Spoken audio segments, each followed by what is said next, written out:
ഓം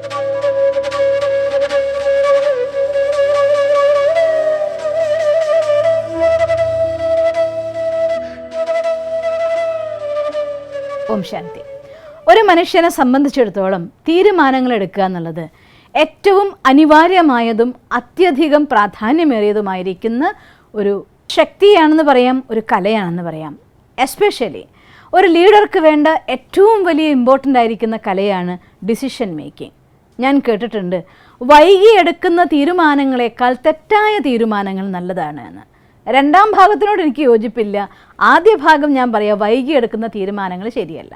എന്നാൽ പിന്നെ തീരുമാനങ്ങൾ എന്ന് പറയുമ്പോൾ എങ്ങനെയാണ് ഉണ്ടാവേണ്ടത്? ശരിക്കും ഒരു ഡിസിഷൻ മേക്കിംഗ് പവറിൽ പറയും intra personal activity and inter personal activities എന്ന് പറയും. നമുക്ക് ബാഹ്യലോകത്തിൽ ഞാനൊരു തീരുമാനം എടുക്കുമ്പോൾ അത് എൻ്റെ ജീവിതത്തിനെ കുറിച്ചാണെങ്കിലും അല്ല, എൻ്റെ ഓഫീസ് ലൈഫിനെ കുറിച്ചാണെങ്കിലും പ്രൊഫഷണൽ ലൈഫിലാണെങ്കിലും എൻ്റെ ഫാമിലി ലൈഫിലാണെങ്കിലും മിയർലി പേഴ്സണൽ ആയിട്ടുള്ള ഒരു തീരുമാനമാണെങ്കിൽ പോലും ഒരു തീരുമാനം ഒരിക്കലും ഒരാളുടെ മാത്രമായിട്ട് നിൽക്കാറില്ലല്ലോ. ആ ഒരു തീരുമാനത്തിന് അനുബന്ധമായി ചുറ്റുപറ്റി ഒരുപാട് ആളുകളുണ്ടായിരിക്കും. അപ്പോൾ ആ ആളുകൾ എല്ലാവരും ഉൾപ്പെട്ട അതിൻ്റെ ഫലം അനുഭവിക്കുന്ന രീതിയിലായിരിക്കും എല്ലാ സമയത്തും തീരുമാനങ്ങൾ ഉണ്ടാവുന്നത്. അതുകൊണ്ട് ഒരു കാര്യം നമ്മളൊക്കെ മനസ്സിലാക്കേണ്ടതുണ്ട്, ഒരു തീരുമാനം എടുക്കാൻ സമയത്ത് മനസ്സ് പൂർണ്ണമായിട്ടും ശുദ്ധമായിരിക്കാൻ വേണം. അതൊരു കാര്യത്തെക്കുറിച്ച് പൂർണ്ണമായി ഞാൻ അറിയുകയും വേണം. അതുകൊണ്ടാണ് ഡിസിഷൻ മേക്കിംഗ് ആൻഡ് ഡിസേൺ, ആ വാക്ക് തന്നെ നോക്കി നോക്കിയേ, discern and decision making. Discern എന്ന് വെച്ചാൽ അർത്ഥം തിരിച്ചറിയാനുള്ള ശക്തിയും നിർണ്ണയിക്കാനുള്ള ശക്തിയും. അവരെപ്പോഴും ഒരു പെയർ പോലെയാണ് പ്രവർത്തിക്കുക. ഒരു കാര്യത്തിൽ എനിക്കൊരു തീരുമാനം എടുക്കണം എന്നുണ്ടെങ്കിൽ പൂർണ്ണമായിട്ടും എനിക്ക് ആ കാര്യത്തിനെ കുറിച്ചതായിട്ടുള്ള നോളജ് വേണം. നോളജാണ് എൻ്റെ മനസ്സിലൊരു കാംനെസ് ക്രിയേറ്റ് ചെയ്യുന്നത്. ഒരു സിമ്പിൾ ഭാഷയിൽ പറയുകയാണെങ്കിൽ അത് നമ്മുടെ കോർ വാല്യൂസുമായിട്ട് നമുക്കൊന്ന് ടച്ച് ചെയ്ത് നോക്കുകയാണെങ്കിൽ പ്യൂരിറ്റിയാണ് ഒരു ഡിസിഷൻ മേക്കിങ്ങിന് വേണ്ടി ഒരു മനുഷ്യന് വേണ്ട ഏറ്റവും വലിയ ക്വാളിറ്റി അഥവാ വാല്യൂ എന്ന് പറയുന്നത്. എൻ്റെ മനസ്സിൽ എത്രത്തോളം പ്യൂരിറ്റി ഉണ്ടോ, എൻ്റെ വാക്കുകളിൽ എത്രമാത്രം പവിത്രതയുണ്ടോ, കർമ്മത്തിൽ എത്ര പവിത്രതയുണ്ടോ, അത്രയ്ക്ക് അക്യൂറേറ്റ് ആയിരിക്കുന്ന ഡിസിഷൻ എനിക്ക് എടുക്കാൻ സാധിക്കും. സത്യതയുടെ ആധാരത്തിലാണെങ്കിൽ ഒരു തീരുമാനം എടുത്തു കഴിഞ്ഞാൽ ഞാൻ ഈ തീരുമാനം എടുത്തതിൻ്റെ പേരിൽ എൻ്റെ ആ മുഖം പുറത്താവുമോ, ഈ കാര്യം പറയുമ്പോൾ ആൾ എന്ത് പറയാവോ, ഇങ്ങനെ നമ്മുടെ ഉള്ളതായിട്ടുള്ള ദ്വന്ദ്ം അഥവാ യുദ്ധം ഉണ്ടാവില്ല. അതുകൊണ്ട് സ്വയം നമുക്ക് പറയാം, ലൈഫിൽ ആരാണോ ഇൻറ്റഗ്രിറ്റി കീപ്പ് ചെയ്യുന്ന ആളുകൾ, നമ്മുടെ മൂല്യത്തിൽ പൂർണ്ണ ആധാരമായിക്കൊണ്ട് അവനവൻ്റെ ഉള്ളിൽ സത്യതയുടെ അഖണ്ഡ സത്യത്തെ എന്നൊക്കെ പറയാം, നമുക്ക് സത്യത്തിൻ്റെ ശക്തിയെ സ്വന്തമാക്കുന്നത് അവർക്കാണ് ഏറ്റവും അക്യുറേറ്റ് ആയിരിക്കുന്ന ക്യുക്കായിരിക്കുന്ന ഡിസിഷൻ എടുക്കാനായിട്ട് സാധിക്കുന്നത്. ഒരു ഡിസിഷൻ എന്ന് പറയുമ്പോൾ അതിന് തീർച്ചയായിട്ടും ഒരു തീരുമാനമാണെങ്കിൽ അത് പെട്ടെന്നായിരിക്കാൻ വേണം, കൃത്യമായിരിക്കാൻ വേണം.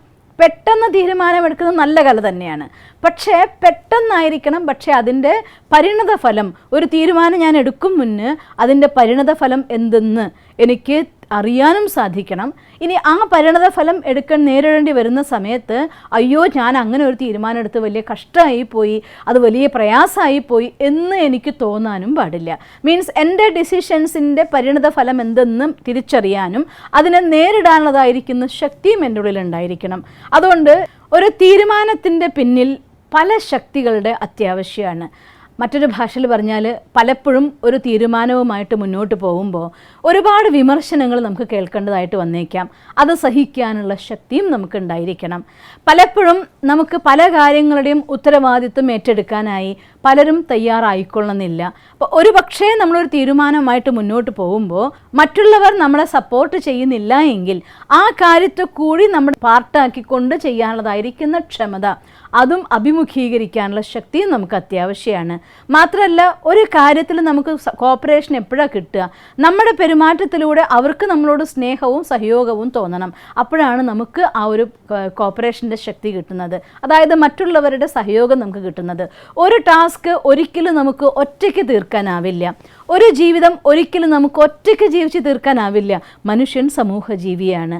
അതുകൊണ്ട് സഹകരണത്തിൻ്റെ ശക്തിയും നമുക്ക് ആവശ്യമാണ്. എന്നുവെച്ചാൽ അർത്ഥം ഒരു ഡിസിഷൻ മേക്കിങ്ങിന് വേണ്ടതായിരിക്കുന്ന ഒരുപാട് ക്വാളിറ്റി ഉണ്ട്. അപ്പം ഞാൻ ഒരു കാര്യവുമായിട്ട് മുന്നോട്ട് പോകുമ്പോൾ ആദ്യം കൺവിൻസ് ചെയ്യേണ്ടത് എന്നെ തന്നെയാണ്. എനിക്ക് ഈ കാര്യവുമായിട്ട് മുന്നോട്ട് പോകുമ്പോൾ മറ്റുള്ളവരായിട്ട് അഡ്ജസ്റ്റ് ചെയ്യേണ്ടി വന്നാൽ അഡ്ജസ്റ്റ് ചെയ്യാൻ തയ്യാറാവണം, മറ്റുള്ളവരായിട്ട് ഡെലിഗേറ്റ് ചെയ്യേണ്ടി വന്നാൽ ഡെലിഗേറ്റ് ചെയ്യാനായിട്ട് തയ്യാറാവണം. എനിക്ക് അവരുടെ സജഷൻസ് അഥവാ നല്ല കാര്യങ്ങൾ കാര്യങ്ങളെ സ്വീകരിക്കാനുള്ളതായിരിക്കുന്ന വിനയം എൻ്റെ ഉള്ളിൽ ഉണ്ടായിരിക്കണം.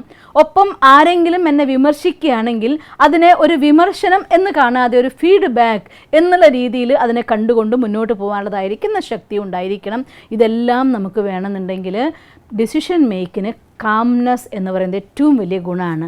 ഒന്നുകൂടെ ഞാൻ പറയുകയാണ്, ക്ലാരിറ്റി ഓഫ് മൈൻഡ് അഥവാ പ്യൂരിറ്റി. നമ്മളുള്ളിലെ പ്യൂരിറ്റി എവിടെ നിന്നാണ് വരിക? ഉപബോധ മനസ്സുകളിലുള്ളിലെ പരിശുദ്ധിയാണ് ഒരു കൃത്യമായ ഡിസിഷൻ എടുക്കാൻ. നമ്മൾ നോക്കുക, 2 ഗ്ലാസ് കൂടെ ചേർത്ത് വെക്കുമ്പോൾ ആ 2 ഗ്ലാസ്സിലും വേറെ പോറലൊന്നും ഇല്ല എന്നുണ്ടെങ്കിൽ 2 ഗ്ലാസ് ചേർത്ത് വെച്ചു എന്ന് പോലും നമുക്ക് തോന്നില്ല.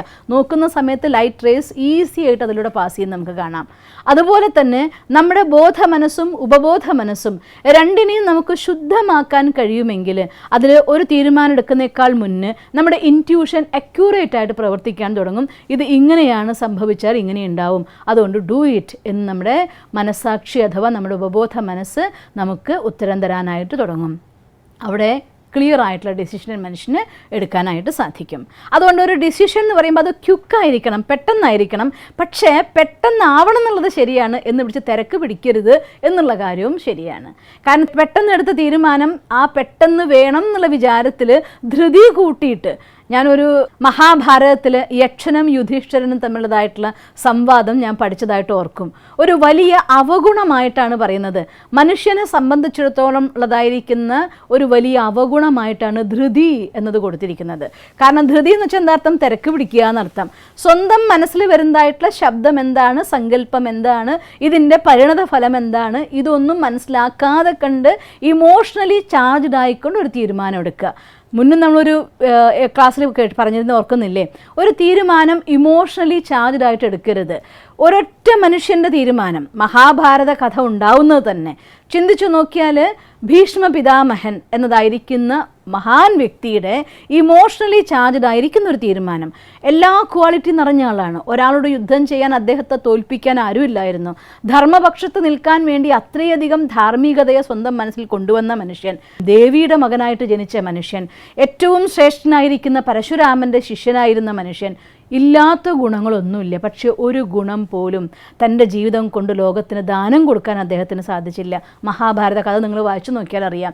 ധർമ്മത്തിൻ്റെ ശക്തിയായിരിക്കുന്ന ഭീഷ്മ പിതാമഹൻ അധർമ്മത്തിൻ്റെ കാവലാളായി നിൽക്കേണ്ടി വരികയാണ്. എന്തുകൊണ്ട്? ഇമോഷണലി വീക്കായിട്ടെടുത്ത ഒരു തീരുമാനം. എന്നുവെച്ചാൽ അർത്ഥം, തൻ്റെ ബുദ്ധിയെ നിർണയശക്തി വ്യക്തമാവണമെന്നുണ്ടെങ്കിൽ ഉപബോധ മനസ്സുകളിൽ നിന്ന് വൈകാരികമായിട്ട് ഒരു മനുഷ്യൻ ഇമോഷണലായിട്ട് ചാർജായി എടുക്കുന്ന തീരുമാനങ്ങൾ എടുക്കരുത്. അതുകൊണ്ടാണ് പറയുന്നത്, ഒരു മനുഷ്യൻ്റെ മനസ്സിനെ ശാന്തമാക്കാൻ വേണ്ടി ഒരു തീരുമാനം നമ്മൾ എടുക്കരുത്. ശാന്തമായ മനസ്സിൽ നിന്നേ ഒരു തീരുമാനം എടുക്കാവൂ. മീൻസ് എന്തെങ്കിലും ഒരു പ്രോബ്ലം നമുക്ക് ലൈഫിൽ ഫേസ് ചെയ്യേണ്ടി വരികയാണെങ്കിൽ ആ സിറ്റുവേഷനിൽ വെച്ചിട്ട് നമ്മൾ വിഷമിക്കുന്ന സമയത്ത്, അപമാനിതരാകുന്ന സമയത്ത്, കിട്ടേണ്ടത് കിട്ടാണ്ടാവുമ്പോൾ, അംഗീകരിക്കപ്പെടേണ്ടിടത്ത് അംഗീകരിക്കാതെ വരുമ്പോൾ, എനിക്ക് തരേണ്ടത് തരാതെ വരുമ്പോൾ ഒക്കെ മനുഷ്യന്മാരുടെ മനസ്സ് പലപ്പോഴും വ്രണിതമായിട്ട് മാറാറുണ്ട്. അത്തരം മുറിവേറ്റ മനസ്സിൽ നിന്ന് ഇനി മേലാൽ ഇതേ ഞാൻ ചെയ്യൂ എന്ന ഒരു തീരുമാനം ഒരിക്കലും എടുക്കരുത്. സപ്പോസ് മനസ്സിൽ ആ തോട്ട് വന്നേക്കാം, പക്ഷേ അതിനോട് പറയണം, കുറച്ച് കഴിയട്ടെ, എന്നിട്ട് ഞാൻ തീരുമാനം എടുക്കാം. എന്തായാലും ശരി, ഇതൊക്കെയാണ് അവസ്ഥ, ഞാൻ മനസ്സിലാക്കി, നീ ഒന്ന് അടങ്ങ്, ശാന്തമാവ്. ഏതെങ്കിലും രീതിയിൽ മനസ്സിനെ ശാന്തമാക്കിയിട്ടേ ഒരു തീരുമാനം നമ്മൾ എടുക്കാവൂ. അല്ലെങ്കിൽ ആ സമയത്ത് മനസ്സ് മായയാൽ മൂടപ്പെട്ട, ഞാൻ സ്പിരിച്വൽ ലാംഗ്വേജ് പറയുകയാണെങ്കിൽ മായയാൽ മൂടപ്പെട്ട മനസ്സിൻ്റെ അന്ധകാരത്തിൽ നിന്ന് ഇരുട്ടിൽ നടക്കാൻ കഷ്ടപ്പെടും പോലെ തന്നെ എടുക്കുന്ന തീരുമാനങ്ങളുടെ ആധാരത്തിൽ ഒരു പക്ഷേ സർവനാശം വരെ സംഭവിക്കാം. അതുകൊണ്ട് ഞാൻ എടുക്കുന്ന തീരുമാനം എന്നുള്ളത് എൻ്റെ ഒറ്റയ്ക്കാവില്ല. ഫോർ എക്സാമ്പിൾ, പലപ്പോഴും പലരും തൻ്റെ ജീവിതത്തിൽ ഇമോഷണലി വീക്കായിക്കൊണ്ട് പല തീരുമാനം എടുക്കും. ഇനി നമുക്ക് മുന്നോട്ട് പോകണ്ട, ഇതെന്നെ കൊണ്ട് തുടരാൻ സാധ്യമല്ല, ഈ ഫാമിലി ഇങ്ങനെ പോകുന്നതിൽ എന്താ അർത്ഥമുള്ളത്, ഈ ജോലി ഞാൻ ഉപേക്ഷിക്കുകയാണ്, ഇവിടെ എനിക്ക് തുടരാൻ സാധിക്കില്ല, ഈ ആളുകളൊക്കെ ഭയങ്കര മോശമാണ്, അതുകൊണ്ട് ഞാൻ ഇവിടം വിട്ട് വേറെ സ്ഥലത്തേക്ക് പോകാൻ നിശ്ചയിച്ചിരിക്കുന്നു. ഇങ്ങനെ ജീവിതത്തിൽ മനുഷ്യന്മാർ എന്തെന്ത് തീരുമാനങ്ങൾ എടുക്കുന്നു, എല്ലാം ഇമോഷണലി ചാർജ്ഡ് ആയിരിക്കുന്ന വീക്ക് ഡിസിഷൻസ് ആണ് എടുക്കുന്നത്. അതിൻ്റെ പരിണത ഫലം ജീവിതം മുഴുവൻ മനുഷ്യന് കരയേണ്ടതായിട്ട് വരും. അതുകൊണ്ട് ഒരു കാര്യം നമുക്ക് ഇന്ന് തീരുമാനിച്ചേ പറ്റൂ. എൻ്റെ മനസ്സിൻ്റെ ഉള്ളിൽ എപ്പോഴാണോ ഞാൻ ഇമോഷണലി വീക്കായിരിക്കുന്നത് ആ ദിവസം ഞാൻ ഒരു തീരുമാനങ്ങളും എടുക്കുന്നതല്ല. നിങ്ങൾക്കൊന്നും പറ്റില്ല, അന്നൊരു ദിവസം മൗനവ്രതം എടുത്തോ, ദ മോസ്റ്റ് ഈസിയസ്റ്റ് മെത്തേഡാണ്. മൗനവ്രതം എടുക്കുക എന്ന് വെച്ചാൽ അർത്ഥം മനസ്സ് മൗനമൊന്നും ആയിരിക്കണമെന്നില്ല. എന്തെങ്കിലും ഒരു സംഘർഷം കഴിഞ്ഞിരിക്കുന്ന സമയം, എന്തെങ്കിലും ഒരു വിഷമത്തിൽ മനസ്സ് വിഷമിച്ചുകൊണ്ടിരിക്കുന്ന സമയം, എന്തെങ്കിലും ഒരു കോൺഫ്ലിക്റ്റ് നടക്കുന്ന സമയം, ആ സമയത്ത് ഒരു ദിവസം ഞാൻ മൗനം എടുക്കട്ടെ എന്ന് വിചാരിച്ചാൽ മൗനമായിരിക്കും നിങ്ങൾക്ക് തോന്നുന്നുണ്ടോ? ഇവിടെ വേണമെങ്കിൽ മൗനാക്കാൻ പറ്റുമായിരിക്കും, ഇവിടെ ഭയങ്കര ഫാസ്റ്റായി നടക്കാൻ തുടങ്ങും. അതിന് നമ്മളൊരു പോംവഴി കണ്ടെത്തിയേ പറ്റുള്ളൂ. ഒരു ഫുൾ സ്റ്റോപ്പ് ഇടുക. ഇന്നത്തേക്ക് എൻ്റെ ഈ ദിവസത്തിന് ഞാൻ ഫുൾ സ്റ്റോപ്പ് ഇടുന്നു. അല്ലെങ്കിൽ നമ്മൾ പലപ്പോഴും ഒരു പ്രോഗ്രാം കണ്ടുകൊണ്ടിരിക്കുമ്പോൾ ഒരാൾ നമ്മളെ വിളിക്കുകയാണെങ്കിൽ സംസാരിക്കാൻ വന്ന ഒരു പോസ് അടിക്കാറില്ലേ നമ്മൾ? അതുപോലെ വിചാരിക്കുക, ഇന്ന് എൻ്റെ ലൈഫിൻ്റെ ഈ ഫ്ലോയിൽ ഒരു പോസിൻ്റെ ദിവസമാണ്. Put a pause. ആ പോസ് ചെയ്ത ശേഷം അന്നത്തെ ദിവസം ആ കാര്യത്തെക്കുറിച്ച് മറക്കാൻ വേണ്ടി കരുതി കൂട്ടി നല്ല നല്ല ബുക്സ് വായിക്കുക, നല്ല സത്സംഗങ്ങൾ അറ്റൻഡ് ചെയ്യുക, നല്ല ആളുകളുടെ സംഘത്തിലിരിക്കാൻ പറ്റുമെങ്കിൽ ഇരിക്കുക. ഇതൊന്നും അല്ലെങ്കിൽ മൗനമായിക്കൊണ്ട് നമ്മുടെ മനസ്സിലെ കാര്യങ്ങൾ മുഴുവൻ ഭഗവാൻ എഴുതി കൊടുത്ത് മനസ്സിനെ കാലിയാക്കി നല്ല പോസിറ്റീവായിരിക്കുന്ന ബുക്സ് എടുത്ത് വായനയിൽ മുഴുകി, അങ്ങനെയുള്ള സമയത്ത് എൻ്റെ അനുഭവത്തിൽ എപ്പോഴെങ്കിലും നമ്മൾ ഇമോഷണലി വീക്കാവുന്നു എന്ന് തോന്നിക്കഴിഞ്ഞാൽ, ഞാൻ ആകെ വിഷമിക്കുന്നു എന്ന് തോന്നുന്ന നിമിഷങ്ങളിലൊക്കെ ഞാൻ ചെയ്യുന്നൊരു യുക്തി ഉണ്ട് കേട്ടോ, നിങ്ങൾക്കും ഞാൻ പറഞ്ഞുതരാണത്. ഞാൻ ചെയ്യുന്ന യുക്തി പരമാത്മാവിൻ്റെ മഹാവാക്യങ്ങൾ അടങ്ങിയ ബുക്കുകളുണ്ട്. അവ്യക്ത മുരളി എന്നാണ് ഈശ്വരീയ വിശ്വവിദ്യാലയത്തിനെ പറയുന്നത്. ആ ഭഗവാന്റെ മഹാവാക്യം അടങ്ങിയ ബുക്കിനെ ഞാൻ എടുത്തുകൊണ്ട്, ഭഗവാനെ എന്നോട് എന്താണോ ഇപ്പോൾ പറയാനുള്ളത്, എനിക്കിതിനൊരു ഉത്തരം തരൂ, എനിക്കൊരു സമാധാനം തരൂ എന്ന് പറഞ്ഞുകൊണ്ട് ഞാൻ ആ പേജിനൊന്ന് വകഞ്ഞു നോക്കും. വലത് ഭാഗത്ത് ഏറ്റവും മുകളിലെ ഭാഗം ഇന്നേ വരെയുള്ള എൻ്റെ അനുഭവം. ആ ഒരു മൊമെൻറ്റിൽ എന്താണോ എനിക്കുള്ളതായിരിക്കുന്ന സിറ്റുവേഷൻ, അതിനുള്ളതായിട്ടുള്ള കറക്റ്റായിരിക്കുന്ന ആൻസർ അവിടെ ഉണ്ടാവും. അതനുസരിച്ച് മുന്നോട്ട് പോയാൽ ഭയങ്കര ഈസി ആയിട്ട് മുന്നോട്ട് പോകാനായിട്ട് സാധിക്കുകയും ചെയ്യും. ഞാൻ അവിടെ ചെയ്തൊരു കാര്യമുണ്ട്. എൻ്റെ മനസ്സിനെ ഒരു മിനിറ്റ് നേരത്തേക്ക് പോസ് ചെയ്തു, എൻ്റെ ശബ്ദത്തിന് മാറ്റി വെച്ചുകൊണ്ട്. കാരണം ലോകത്ത് എൻ്റെ ശരിയും നിൻ്റെ ശരിയുമില്ല, ശരിയാകെ ഒന്നല്ലേ ഉള്ളൂ. പക്ഷേ മനുഷ്യന്മാരെ പറയും ഇത് എൻ്റെ ശരി, അത് നിൻ്റെ ശരിയെന്ന്. എൻ്റെ ശരിയും നിൻ്റെ ശരിയുമില്ല, ശരിയാകെ ഒന്നേ ഉള്ളൂ. മൂല്യങ്ങൾ, അടിസ്ഥാന ഗുണങ്ങൾ 7 ഉള്ളൂ. അതുകൊണ്ട് ഈശ്വരൻ്റെ മഹാവാക്യത്തിന് വേണ്ടി കാതോർത്തുകൊണ്ട് അത്തരം ഇമോഷണലി ചാർജ് ആവുന്ന നിമിഷങ്ങളിൽ എന്തെങ്കിലും തീരുമാനമെടുത്തേ തീരൂ എന്നാണ് അവസ്ഥ എങ്കിൽ ഒന്ന് പോസ് ചെയ്ത് ആ കാര്യത്തിന് അവിടെ വിട്ടുകൊണ്ട് ഭഗവാന്റെ കൂടേക്ക് പോവുക. എന്നിട്ട് ഏതെങ്കിലും ഒരു രീതിയിൽ ഒരു സൊല്യൂഷൻ അവിടെ നമുക്ക് സീക്ക് ചെയ്യാൻ പറ്റും. ആ സമയത്ത് പലപ്പോഴും ജീവിതത്തിൽ ചില സിറ്റുവേഷൻ വരുമ്പോൾ, ചില സന്ദർഭങ്ങൾ വരുമ്പോൾ ഇത് എന്നെക്കൊണ്ടാവില്ല എന്ന് തോന്നുന്ന അവസ്ഥ പോലെയുണ്ട്. ഞാനിത് നിങ്ങളോട് പറയുമ്പോൾ എനിക്ക് എന്നോട് പേഴ്സണലായിട്ട് ഷെയർ ചെയ്ത അനുഭവങ്ങൾ നിങ്ങളുമായിട്ട് പങ്കുവയ്ക്കാൻ പറ്റില്ലല്ലോ. ഒരു 100 എത്ര കോളുകൾ, എത്ര ആളുകളാണ് എൻ്റെ അടുത്ത് കമ്മ്യൂണിക്കേറ്റ് ചെയ്യുക എന്നുള്ളതിന് കണക്കില്ല. അവരുടെയൊക്കെ ജീവിതത്തിൻ്റെ സംഘർഷങ്ങളുടെ നിമിഷങ്ങളിൽ ഇനി ഞാൻ പോണോ വേണ്ടേ എന്ന് തീരുമാനമെടുക്കാൻ വേണ്ടി പലരും വിളിക്കാറുണ്ട്. പക്ഷേ ഒരു കാര്യം നിങ്ങളോട് ഞാൻ പറയാം, ഞാനും അത് ചെയ്യാറില്ല. ഒരാളുടെ ലൈഫിനെ കുറിച്ച് ഇത് മതി എന്ന ഒരു തീരുമാനം പറയാനുള്ള റൈറ്റ് നമുക്കില്ല. എന്താ റീസൺ എന്നറിയോ? ആ തീരുമാനം നമ്മൾ പറയുമ്പോൾ, ഒരു കാര്യം എൻ്റെ കയ്യിൽ ഒരു ഫിൽറ്റർ ഉണ്ടെങ്കിൽ ആ ഫിൽറ്ററിലൂടെ ഞാനൊരു സാധനം കടത്തിവിടുമ്പോൾ അത് എൻ്റെ കയ്യിലുള്ള ഫിൽറ്ററിൻ്റെ ആധാരത്തിലാണ് ഞാൻ കടത്തിവിടുക. ഒരു പേഴ്സണാലിറ്റിയുടെ ഫിൽറ്റർ എന്ന് പറയുന്നത് എൻ്റെ സംസ്കാരങ്ങളാണ്, ഇതുവരെയുള്ളതായിരിക്കുന്ന ഞാൻ അനുഭവിച്ച അനുഭവങ്ങളുടെ ആധാരത്തിൽ, ഞാൻ പഠിച്ച കാര്യങ്ങളുടെ ആധാരത്തിൽ, ഞാൻ ശരിയെന്ന് മാനിച്ച കാര്യങ്ങളുടെ ആധാരത്തിൽ, ഞാൻ കണ്ട് കേട്ട് അറിഞ്ഞ് അനുഭവിച്ച കാര്യങ്ങളുടെ ആധാരത്തിൽ എൻ്റെ ഉള്ളിൽ രൂപീകരിക്കപ്പെട്ടു പോയ ഫിൽറ്റർ അത് എൻ്റെ ഉള്ളിലുണ്ടായിരിക്കും. അതുകൊണ്ട് എൻ്റെ ഉള്ളിൽ എന്ത് സംസ്കാരമാണോ, എന്ത് കാര്യമാണോ, ഞാൻ ഡെവലപ്പ് ചെയ്തതായിരിക്കുന്ന പേഴ്സണാലിറ്റി എന്താണോ, അതിൻ്റെ ആധാരത്തിലായിരിക്കും എൻ്റെ ഡിസിഷൻ ഉണ്ടായിരിക്കുക. പക്ഷേ എൻ്റെ ഉള്ളിലുള്ളതായിരിക്കുന്ന പൊട്ടൻഷ്യൽ, എൻ്റെ സഹനശക്തി, അല്ലെങ്കിൽ എനിക്ക് കാര്യങ്ങൾ മനസ്സിലാക്കാനുള്ളതായിട്ടുള്ള രീതി, മറ്റൊരാളുടെ പൊട്ടൻഷ്യൽ, അവരുടെ സഹനശക്തി, അവർ കാര്യങ്ങൾ മനസ്സിലാക്കുന്ന രീതി രണ്ടും രണ്ടായിരിക്കും. അതുകൊണ്ട് തന്നെ മറ്റൊരാൾക്ക് വേണ്ടി ഞാനൊരു ഡിസിഷൻ പറഞ്ഞു കൊടുക്കുന്ന സമയത്ത് ആ ഡിസിഷൻ അവർക്ക് പ്രാക്ടിക്കലാക്കാൻ സാധിക്കുമോ എന്നുള്ള കാര്യം നമുക്ക് പറയാനാവില്ല.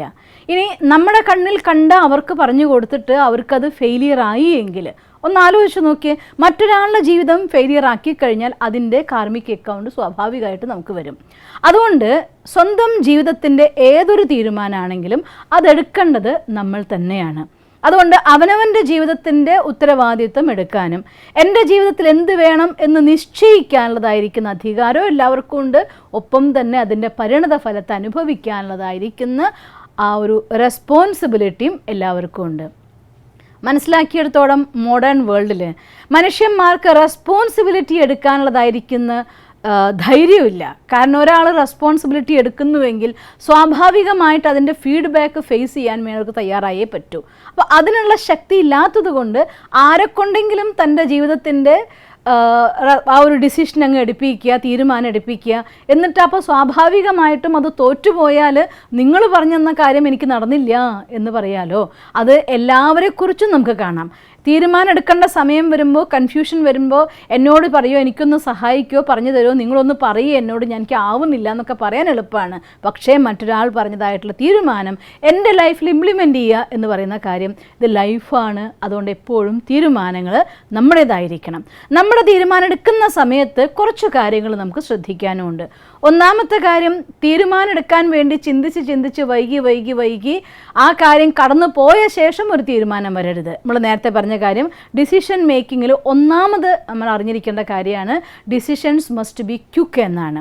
അല്ലെങ്കിൽ പലപ്പോഴും ഐഡിയകളും ആശയങ്ങളും ഒന്നും നമുക്ക് മാത്രമായിട്ട് വെക്കാറില്ല. ഒരു കാര്യം നമ്മൾ ആലോചിച്ച് മനസ്സിലാക്കി അതിൻ്റെ എല്ലാ വശങ്ങളും ചിന്തിച്ച് അതിന് ലേറ്റാക്കിക്കുന്നുവെങ്കിൽ പലപ്പോഴും ആ ആശയം മറ്റൊരാൾ തൻ്റെ ലൈഫിൽ ഇംപ്ലിമെൻറ്റ് ചെയ്ത് കഴിഞ്ഞിട്ടുണ്ടാവും. അപ്പം അതുകൊണ്ട് നമ്മളെ സംബന്ധിച്ചിടത്തോളം നമ്മുടെ ജീവിതത്തിന് വേണ്ടതായിട്ടുള്ള തീരുമാനങ്ങൾ, എസ്പെഷ്യലി നമ്മുടെ പ്രൊഫഷണൽ ലൈഫിൽ ഒരു പുതിയ ഫീൽഡ് തിരഞ്ഞെടുക്കുന്ന സമയത്ത്, ഞാൻ പലപ്പോഴും നമ്മുടെ റെയിൽവേ ടിക്കറ്റിങ്ങിന് വേണ്ടിയിട്ട് മൈ ട്രിപ്പ് എന്നതായിരിക്കുന്ന ഒരു ആപ്പ് നമ്മൾ ഉപയോഗിക്കാറുണ്ടല്ലോ.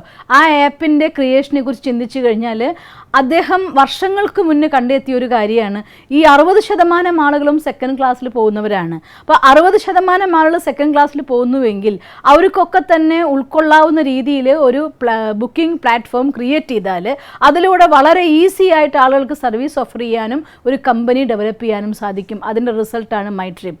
അപ്പം അതുകൊണ്ട് അത്തരം ഒരാൾ ഒരു കാര്യം തോട്ട് ക്രിയേറ്റ് ചെയ്യുകയും ഐഡിയ നമ്മളുള്ളിൽ വരികയും അതിനെ പ്രാക്ടിക്കലാക്കുകയും ചെയ്യുമ്പോൾ വൈകിച്ച് കഴിഞ്ഞാൽ ഈ ആശയം ഡിസ്കഷനിൽ പോയി സമയം കഴിയുമ്പോൾ അത് പലരും ചാൻസ് എടുത്ത് കഴിഞ്ഞിട്ടുണ്ടായിരിക്കും. എസ്പെഷ്യലി പ്രൊഫഷണൽ ലൈഫിൽ. പേഴ്സണൽ ലൈഫിൽ പിന്നെയും നമുക്ക് ആലോചിച്ച് തീരുമാനം എടുക്കാനുള്ളതായിരിക്കുന്ന സാഹചര്യങ്ങളാണ് കൂടുതൽ വരിക. പ്രൊഫഷണൽ ലൈഫിൽ ഡെയിലി നോളജിനെ ഡെവലപ്പ് ചെയ്യുന്നതിൻ്റെ ആധാരത്തിൽ ഒരു കാര്യം ഞാൻ പറയാം, തീരുമാനം എടുക്കുന്ന സമയത്ത് നമ്മൾ നേരത്തെ പറഞ്ഞ പോലെ ധൃതി കൂട്ടരുത്. ധൃതി വരാതെ തീരുമാനം എടുക്കാൻ പറ്റണമെങ്കിലോ നമ്മുടെ നോളജ് അത്രയും ഡെപ്തിലുണ്ടായിരിക്കണം. അതുകൊണ്ട് പ്രൊഫഷണൽ ലൈഫിൻ്റെ സക്സസ് വേണോ, നിർബന്ധമായിട്ടും ഏത് ഫീൽഡിലാണോ നമ്മൾ കാൽവെക്കുന്നത്, ഏത് ഫീൽഡിൽ മുന്നോട്ട് വരാനാണോ നമ്മൾ ആഗ്രഹിക്കുന്നത്, അവിടെ ദിവസവും പഠിക്കാൻ നമ്മൾ തയ്യാറാവണം. എന്നും നോളജിനെ ഡെവലപ്പ് ചെയ്തുകൊണ്ടേയിരിക്കണം.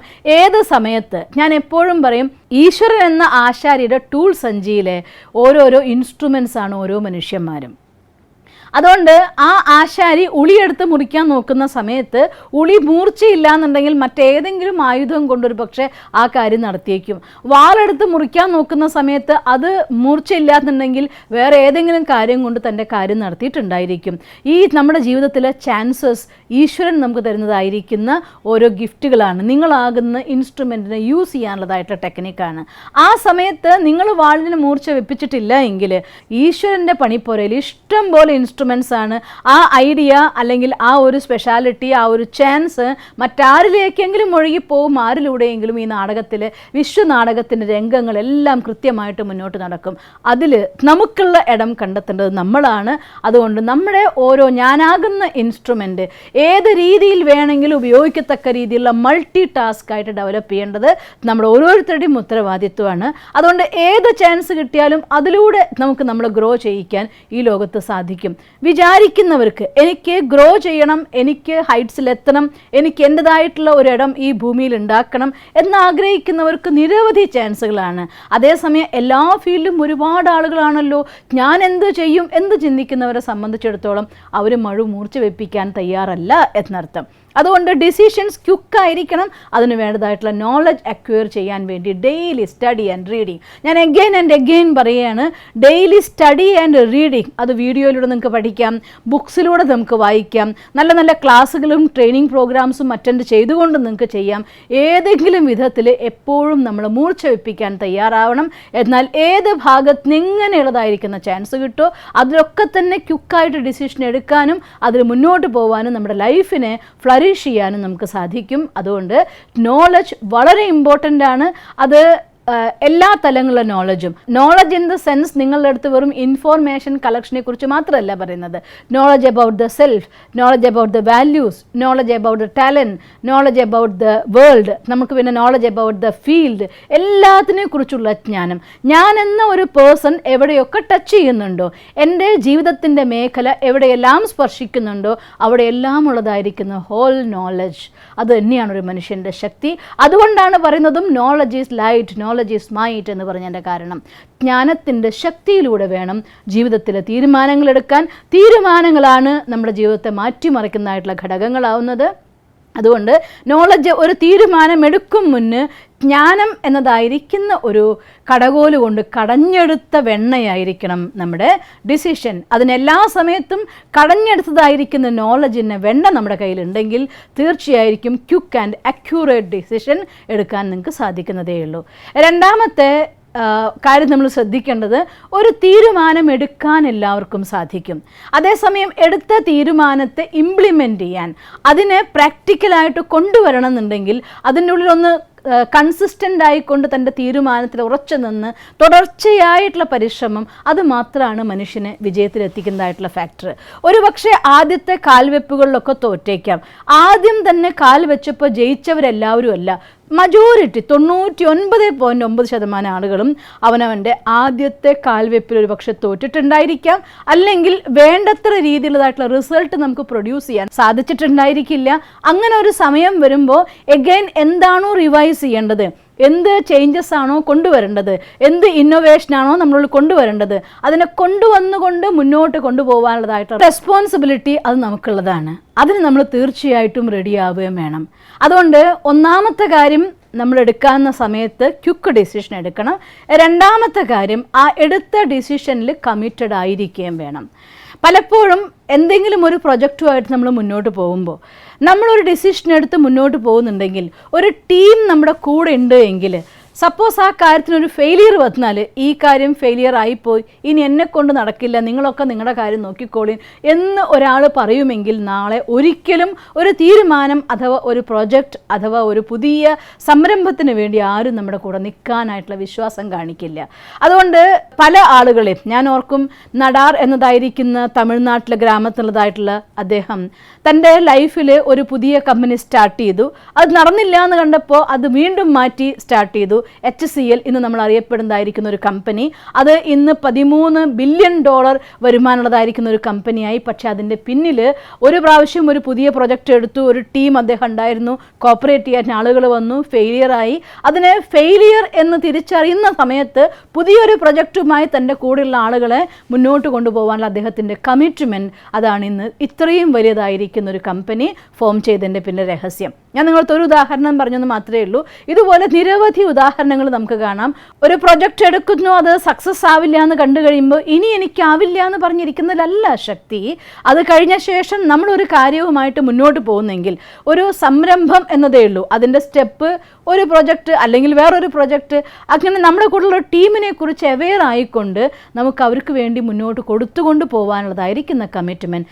വചൻ ബന്ധ് എന്ന് ഹിന്ദിയിൽ പറയും, പറഞ്ഞ വാക്ക് പാലിക്കുന്നവൻ എന്ന് നമ്മുടെ മലയാളത്തിൽ പറയും. അത് വലിയൊരു ഗുണമാണ്. അതുകൊണ്ട് കമ്മിറ്റ്മെൻറ്റ് എന്നതായിരിക്കുന്ന വാല്യൂ എപ്പോഴും നമ്മുടെ ഡിസിഷൻസിൻ്റെ കൂടെ നമുക്ക് ഉണ്ടായിരിക്കണം.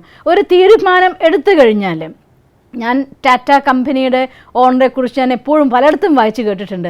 അദ്ദേഹം ഒരു തീരുമാനം എടുത്തു കഴിഞ്ഞാൽ ആ തീരുമാനത്തിനെ പിന്നെ പ്രാക്ടിക്കലാക്കാൻ വേണ്ടി എന്തൊക്കെ റിസ്കുകൾ വേണോ എടുക്കാൻ തയ്യാറാവും, എവിടെയൊക്കെ തൻ്റെ പ്രോഫിറ്റിൽ കോംപ്രമൈസ് ചെയ്യണമെങ്കിൽ പോലും തയ്യാറാവും. പക്ഷെ അദ്ദേഹം വാക്ക് പറഞ്ഞാൽ വാക്ക് മാറാറില്ല പോലും. ഇങ്ങനെ നിരവധി ആളുകളുടെ ഇന്നത്തെ ലോകത്ത് സക്സസിൻ്റെ വേൾഡിൽ, അത് ഏത് ഫീൽഡിലായിക്കോട്ടെ, അവരൊക്കെ ഒന്ന് ഐക്കൺസ് ആയിട്ടുണ്ടെങ്കിൽ നിങ്ങൾ അവരുടെ ലൈഫ് ഹിസ്റ്ററി അഥവാ അവരെക്കുറിച്ചുള്ള സക്സസ് സ്റ്റോറി പഠിച്ചു നോക്കിയാൽ അറിയാം. പലപ്പോഴും തൻ്റെ ജീവിതത്തിൽ ഒരു തീരുമാനം എടുത്തു കഴിഞ്ഞാൽ അതിനെ എങ്ങനെയും ലക്ഷ്യത്തിലെത്തിക്കാൻ വേണ്ടി ഏതറ്റം വരെയും പരിശ്രമിക്കേണ്ടി വന്നാലും നിരന്തരമായിരിക്കുന്ന പരിശ്രമത്തിന് തയ്യാറുള്ളവരാണ് തൻ്റെ ജീവിതത്തിലെ സക്സസ് സ്വന്തമാക്കിയിട്ടുള്ള എല്ലാവരും. അതുകൊണ്ട് ഒരു ഡിസിഷനാണ് ഒരു സക്സസിൻ്റെ പിന്നിലെ ഫാക്ടർ.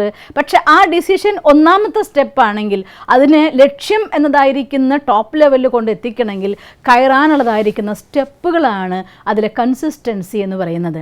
അതുകൊണ്ട് ഒരു തീരുമാനം എടുക്കുകയും ആ കമ്മിറ്റ്മെൻറ്റ്, ആ തീരുമാനത്തിന് ലക്ഷ്യത്തിലെത്തിക്കാനുള്ളതായിരിക്കുന്ന കമ്മിറ്റ്മെൻറ്റ് കാണിക്കാനുള്ള ശക്തി കൂടി നമ്മുടെ ഉള്ളിൽ ഉണ്ടായിരിക്കണം. മാത്രമല്ല വേറൊരു കാര്യം കൂടെ ശ്രദ്ധിക്കാനുണ്ട്, അനാലിസിസ് എന്ന് പറഞ്ഞ സാധനം. ഒരു കാര്യം, ഒരു തീരുമാനം ഞാൻ പ്രാക്ടിക്കലായി കൊണ്ടുവരുമ്പോൾ ഒരു കാര്യം, ഒരു ലക്ഷ്യത്തിന് വേണ്ടി ഒരു ടീം വർക്കാണ്. പലപ്പോഴും പല കാരണങ്ങൾ കൊണ്ടും പല തീരുമാനങ്ങളും നമുക്ക് എടുക്കേണ്ടി വന്നേക്കാം. Okay, let it be.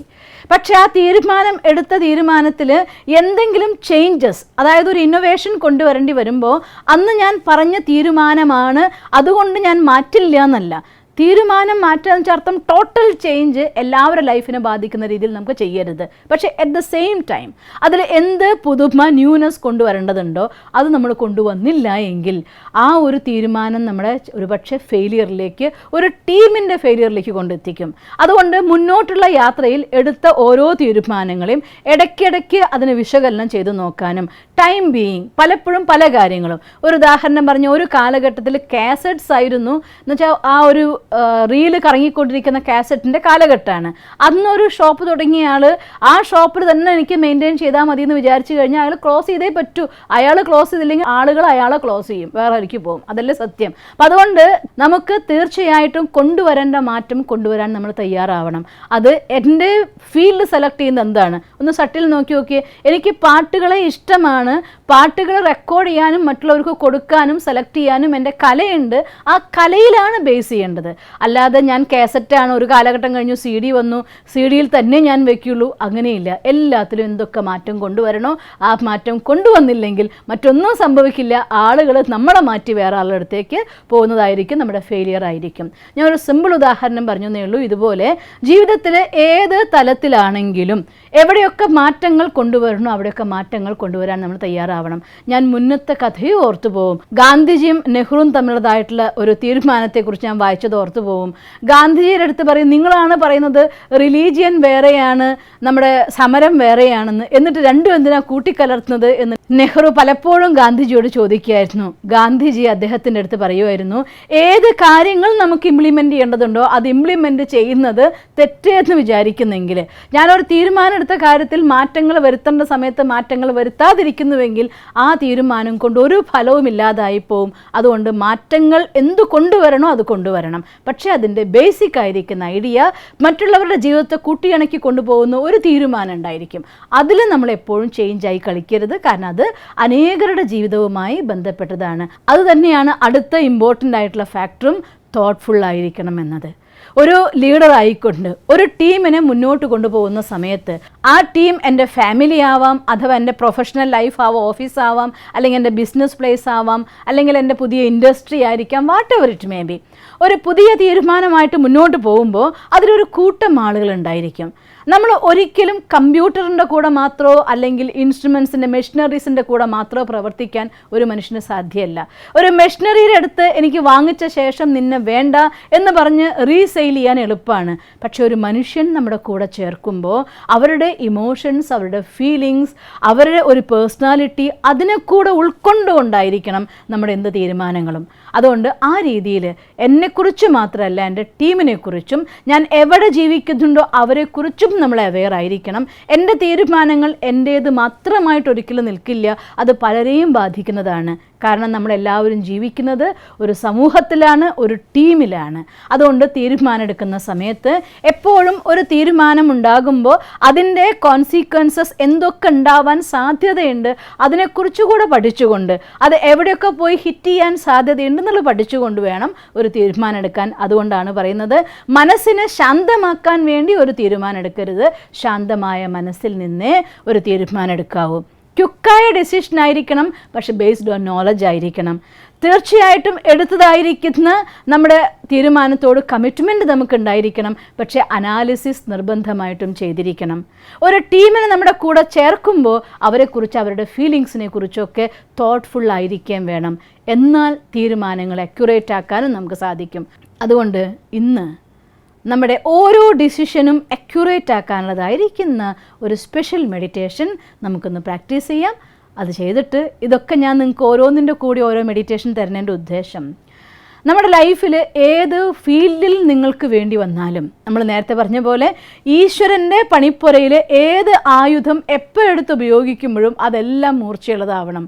നിങ്ങളുടെ ജീവിതത്തിലെ ഏത് പണിപ്പുരയിൽ വെച്ച് ഏത് ആയുധം നിങ്ങൾക്ക് എടുക്കേണ്ടി വന്നാലും നിങ്ങളെല്ലാ ആയുധങ്ങൾ കൊണ്ടും ഫുൾ സെറ്റപ്പ് ആയിരിക്കണം, അഥവാ നിങ്ങളുടെ അടുത്ത് വെൽ അക്യൂപ്ഡ് ആയിരിക്കണം. അതിനുവേണ്ടി നമുക്കിന്ന് നമ്മുടെ ഡിസിഷൻ മേക്കിങ്ങിന് വേണ്ടി നമ്മുടെ മൈൻഡ് കാമാക്കാൻ, കൂളാക്കാൻ, പ്യൂറാക്കാനുള്ളതായിരിക്കുന്ന മെഡിറ്റേഷൻ എന്താണ് അത് നമുക്കൊന്ന് പ്രാക്ടീസ് ചെയ്യാം. ഓം ശാന്തി. ഓം ശാന്തി. നമ്മൾ മെഡിറ്റേഷൻ സെഷൻ ആരംഭിക്കുകയാണ്. പതിവ് പോലെ നമ്മളിരിക്കുന്ന നമ്മുടെ മുറിയിൽ കസേരയിൽ നട്ടെല്ല് നിവർന്ന് ധ്യാനമുദ്രകളിൽ കൈകൾ കാലുകളിൽ വിശ്രമിക്കുന്ന അവസ്ഥയിൽ നടുനിവർന്നിരുന്നാലും, അഥവാ സുഖാസനത്തിലാണെങ്കിലും നട്ടെല്ല് നിവർന്ന് കൈകൾ കാലുകളിൽ വിശ്രമിക്കുന്ന അവസ്ഥയിൽ ധ്യാനമുദ്രയിലിരുന്നാലും നമ്മുടെ ശ്രദ്ധയെ ശരീരത്തിലേക്ക് കൊണ്ടുവരികയാണ്. പതിയെ പതിയെ മനസ്സുകൊണ്ട് സ്പർശിച്ച് ഇന്ദ്രിയങ്ങളെ ശീതളമാക്കുകയാണ്. കാലിൻ്റെ പെരുവിരൽ മുതൽ പാദത്തിലൂടെ ഇരു കാലുകളിലൂടെയും പ്രവഹിച്ച് കാൽമുട്ട് വരെയുള്ള ഭാഗത്തെ റിലാക്സ്ഡ് ആക്കിയിരിക്കുന്നു. പതിയെ പതിയെ അരവരെയുള്ള ഭാഗത്തെയും നെഞ്ച്, പുറം, ശരീരത്തിലെ ആന്തരിക അവയവങ്ങൾ,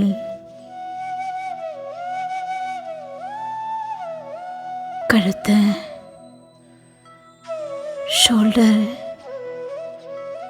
രണ്ട് കൈകളുടെയും വിരലറ്റം വരെയുള്ള ഭാഗങ്ങൾ,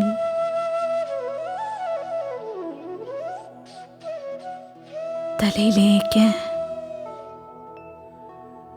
ചെവി, മുഖത്തെ മാംസപേശികൾ,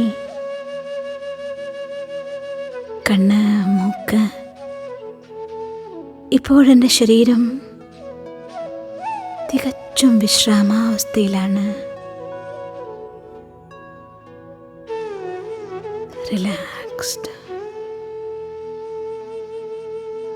ശ്രദ്ധയെ ഭ്രൂമധ്യത്തിലേക്ക് കൊണ്ടുവന്നിരിക്കുന്നു. ശാന്തമായ ശരീരത്തിൽ ഇളം നീല പ്രകാശ നക്ഷത്രത്തെ പോലെ ഞാൻ പ്രകാശിച്ചു കൊണ്ടിരിക്കുന്നു.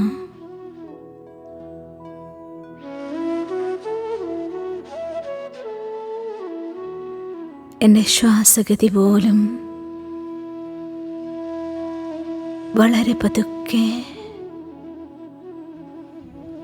ശാന്തമായിരിക്കുന്നു. ഭ്രൂമധ്യത്തിലെ അലൗകിക നക്ഷത്രം മാത്രം പ്രകാശകിരണങ്ങൾ പൊഴിക്കുന്ന ഇളം നീല പ്രകാശബിന്ദുവായി തിളങ്ങിക്കൊണ്ടിരിക്കുന്നു.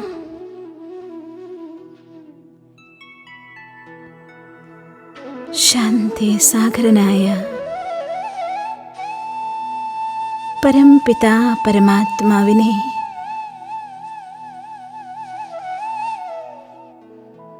ഞാൻ എൻ്റെ സങ്കല്പത്തിൻ്റെ ഭാഷയിലൂടെ എൻ്റെ സമീപത്തിലേക്ക് ആഹ്വാനം ചെയ്യുകയാണ്.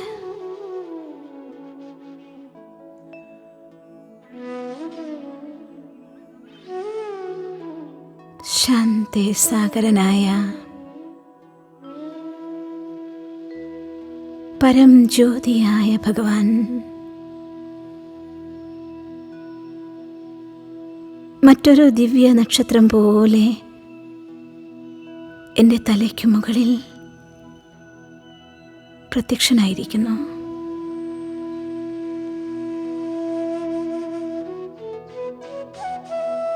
ശാന്തസാഗരനിൽ നിന്നും ശീതളമായ ഇളം നീല പ്രകാശകിരണങ്ങൾ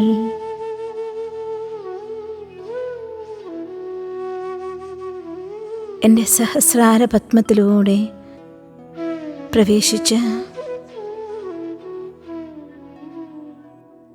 ഭ്രൂമധ്യത്തിലിരിക്കുന്ന ആത്മാവിൽ നിറയുകയാണ്.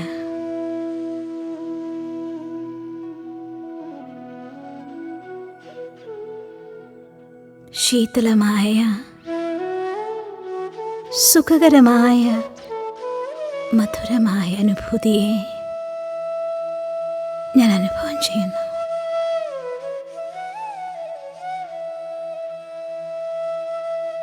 ഈ പ്രകാശകിരണങ്ങൾ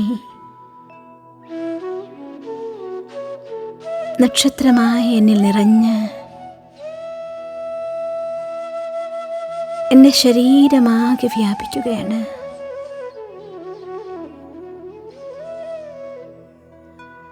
സർവനാഡിഞരമ്പുകളിലൂടെയും പ്രവഹിച്ച്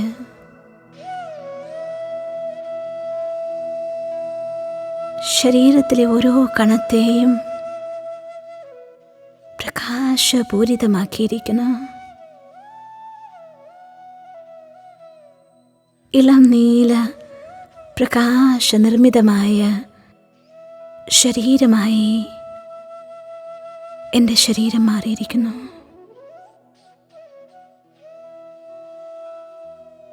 ഈ പ്രകാശ ശരീരത്തിൻ്റെ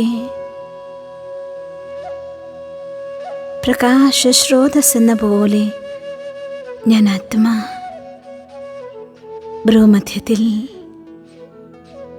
പ്രകാശിച്ചുകൊണ്ട് നിൽക്കുന്നു.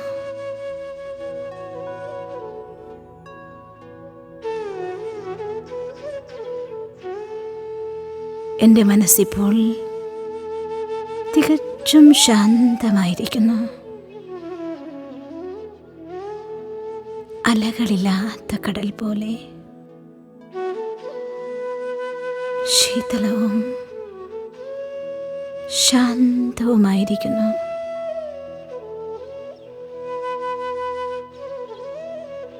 I am so cool, so calm, so bright.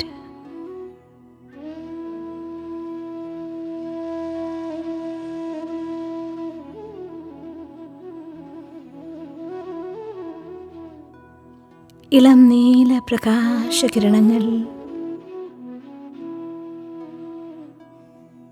പ്രകമ്പനങ്ങളായി എൻ്റെ ശരീരത്തിൽ നിന്ന് പുറത്തേക്ക് പ്രവഹിക്കുന്നു. ഞാൻ ശാന്തവും ശീതളവുമായി മാറിയിരിക്കുന്നു.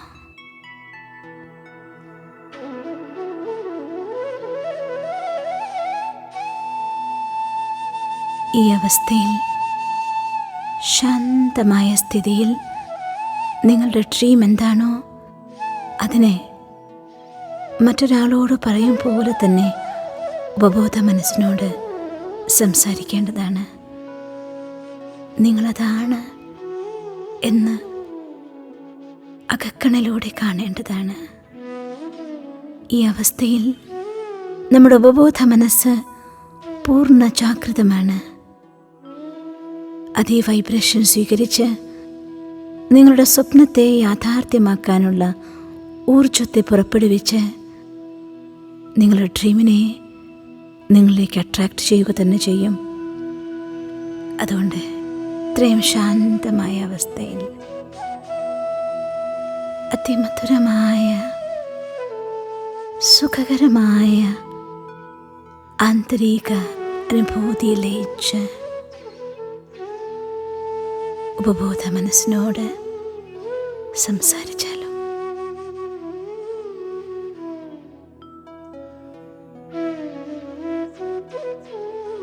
ഓം ശാന്തി.